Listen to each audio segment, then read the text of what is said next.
இந்த ஈஸியான டிப்ஸை ஃபாலோ பண்ணுங்கள். கருப்பு கவுனி அரிசின்னு சொல்லக்கூடிய இந்த கருப்பு அரிசியில் கஞ்சி வச்சு சாப்பிட்டோன்னாலும் வேறு எந்த விதமாக இதை சாப்பிட்டாலும் உடம்புக்கு ரொம்ப நல்லது. இதில் கேன்சர் செல்களை அழிக்கக்கூடிய தன்மை அதிகமாக இருக்குதான். ஊறின அரிசியை குக்கரில் சேர்த்து 1க்கு 4ன்ற கணக்கில் தண்ணியை சேர்த்துட்டு நல்லா குழைய வேக விட்டு எடுத்துக்கலாம். காலையில் கஞ்சி வேணும்னாக்கா நைட்டுக்கே அரிசியை கழுவி நல்லா ஊற வச்சு 1 கப் அளவுக்கு எடுத்து வச்சுக்கலாம்.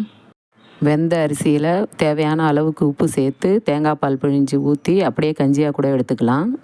ஸ்வீட்டாக வேணும்னாக்கா இதோட நாட்டு சர்க்கரையை சேர்த்து நல்லா குழைய வேக விட்டு ஏலக்காய் பொடியை இதோடு சேர்த்துட்டு நெய்யில் முந்திரியை வறுத்து சேர்த்து சாப்பிட்டோன்னாக்கா டேஸ்ட் ரொம்ப நல்லாயிருக்கும். இந்த ஸ்வீட்டையே பாயாசம் பதத்துக்கு வேணும்னாக்கா சுண்ட பாலை காய்ச்சி இதோட சேர்த்தோன்னாக்கா ரொம்ப நல்லாயிருக்கும். இது மாதிரி செஞ்சு குழந்தைங்களுக்கு கொடுத்தா விருப்பமாக சாப்பிடுவாங்க. இந்த வீடியோ உங்களுக்கு பிடிச்சிருந்தா லைக் பண்ணுங்கள், ஷேர் பண்ணுங்கள், கமெண்ட் பண்ணுங்கள். மறக்காமல் ஓஹோ சேனலை சப்ஸ்கிரைப் பண்ணுங்கள். பெல் ஐக்கானை தட்டி விட்டுருங்க.